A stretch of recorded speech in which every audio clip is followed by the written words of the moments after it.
Le véritable taux de létalité de la COVID-19 est très difficile à déterminer.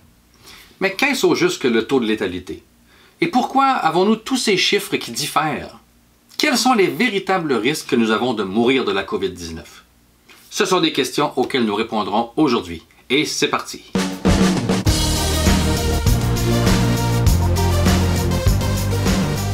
Le taux de létalité est ce qu'on obtient lorsqu'on divise le nombre de décès d'une maladie par le nombre d'individus qui ont souffert de la maladie.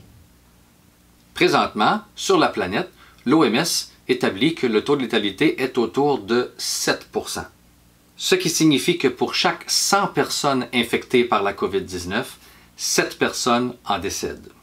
Mais plusieurs experts remettent en question ce fameux taux et prétendent que le véritable taux de létalité est en fait beaucoup inférieur à 7%. Mais pourquoi? Pourquoi peut-on devenir aussi confus par rapport à toutes ces statistiques? Il y a confusion parce qu'il y a deux définitions qui sont reliées au taux de létalité. Il y a d'une part le taux de létalité de cas et d'autre part le taux de létalité d'infection. Prenons un exemple. Ici au Canada, le taux de létalité de cas est autour de 6,9% présentement, ce qui signifie que pour chaque 100 personnes qui souffrent de la maladie de la COVID-19, autour de 7 personnes, 6,9 personnes n'a pas beaucoup de sens, alors autour de 7 personnes décèdent de la maladie. En réalité, évidemment, c'est inexact pour vous, pour moi ou pour un enfant, parce que ce taux de létalité est un taux moyen. Il est probablement beaucoup plus élevé pour les personnes âgées ou qui ont des comorbidités et beaucoup plus faible pour des enfants en bonne santé. Mais on utilise le taux de létalité général pour simplifier les choses et présentement au Canada, il est autour de 6,9%.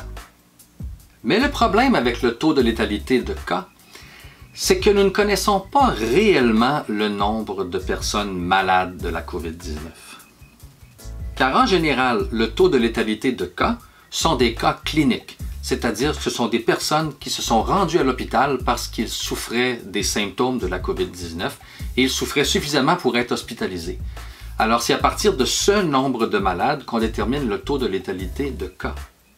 Mais, comme on le sait, plusieurs personnes peuvent être asymptomatiques ou encore certaines personnes peuvent simplement ne pas être diagnostiquées et être restées à la maison et avoir vaincu la maladie par eux-mêmes. Alors le véritable nombre de malades de la COVID-19, on ne le connaît pas. Et c'est là qu'entre en jeu le taux de létalité d'infection.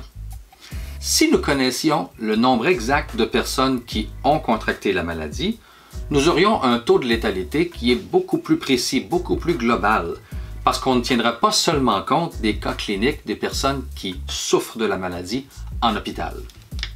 On peut présumer évidemment que le taux de létalité d'infection sera inférieur au taux de létalité de cas, parce que le véritable nombre de malades de la COVID-19 est sans aucun doute plus élevé que le nombre de personnes qui se sont rendues à l'hôpital avec des symptômes de la COVID-19.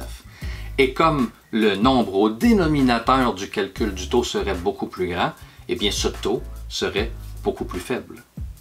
C'est de ce calcul dont les experts parlent lorsqu'ils disent que ce n'est pas le véritable taux de létalité que nous propose l'OMS. Alors comment pourrions-nous mieux clarifier les choses et mettre à jour ce fameux taux? Pour que le taux de létalité d'infection soit très précis et bien déterminé, nous avons besoin de deux mesures. Le véritable nombre de décès de la COVID-19 et le véritable nombre de personnes infectées par la COVID-19. Or, pour le nombre de morts, il nous manque encore des données, parce que chaque nation fait le décompte de ses morts d'une façon différente. Et il faudra donc attendre d'avoir les données, probablement les données de morts excédentaires, c'est-à-dire le nombre de décès de cette période pandémique par rapport au nombre de décès moyens des 5 dernières années. Pour ceux qui voudraient en apprendre davantage sur les morts excédentaires, je vous conseille de regarder la vidéo juste ici où je clarifie très bien la situation. Une étude européenne faite sur 14 nations place le taux de mort excédentaire autour de 30 à 60 %. Donc, ce qui signifie que peut-être plusieurs nations sous-estiment le nombre réel de morts de la COVID-19 par 30% et ce jusqu'à 60%. Alors si le taux de décès réel de la COVID-19 grimpe, le taux de létalité grimpe également.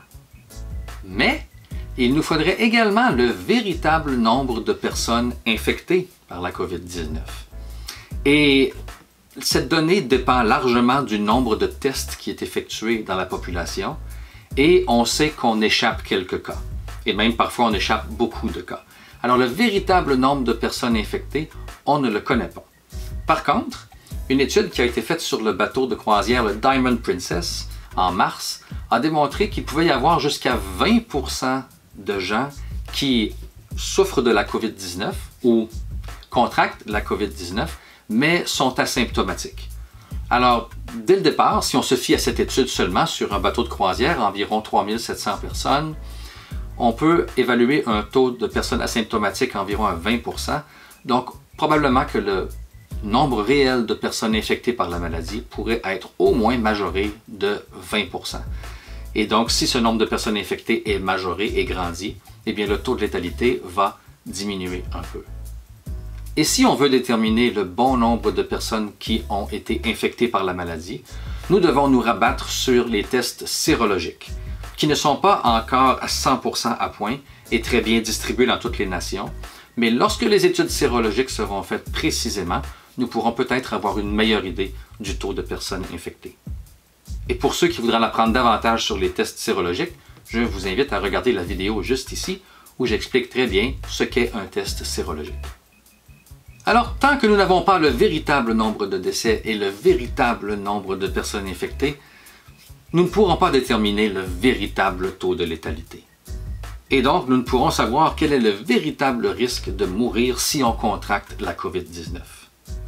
Lorsque toutes les recherches et études auront été complétées, on pourrait peut-être se rendre compte que le véritable taux de létalité est inférieur à 1%. Ce qui signifierait que moins d'une personne sur 100 serait à risque de mourir si elle contracte la maladie. Ce taux peut vous paraître bien faible, mais comme ce virus est extrêmement contagieux et qu'il peut se propager dans une très grande partie de la population, même un taux de létalité réel très faible pourrait signifier des millions de morts. Alors en attendant ces chiffres, je vous invite à demeurer bien informé au sujet de la pandémie en regardant l'une des vidéos juste ici. Je vous remercie de votre écoute et je vous dis à la prochaine.